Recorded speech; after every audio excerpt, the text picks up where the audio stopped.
So all patients come in the clinic, I know their shoes are beat up and I'm like, you need to go and get seen. I'm sure you see this all the time. How do you tell someone this shoe is at the end of its life? Yes, that's a great question. So when we look at the midsole of the shoe, if there's a ton of lines and there's a ton of compression within the midsole, that's telling us that they need a new shoe.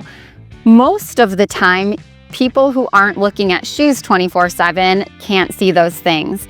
So before we opened, my husband, who has been in the industry for a very long time, I asked him the same question. I'm like, I get to the point where my knee starts hurting and then I know I need a new pair of shoes. How can I look at that before? So you can look at the bottom of your shoe, and if there are any flat surfaces, so for instance, this is completely worn out and there's no grooves, you're past the point of needing a new shoe. I'll also point out, I will look at that in clinic at someone's shoe, and that can tell me how your foot is when you're walking, if you are pronating, basically collapsing, or if you're more of a supinator, which is like you roll your foot out. So that's a good thing that I look at in clinic. Yeah. So we look at those things as well.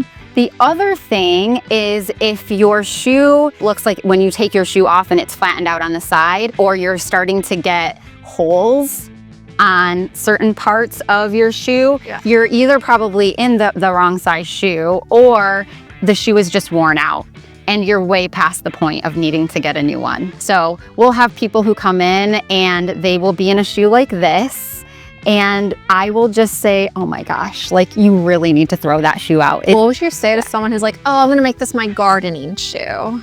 What would you say to them? Because I tell them, I don't think it's the best idea, but also some people be really stubborn. I'm like, just wear it for gardening.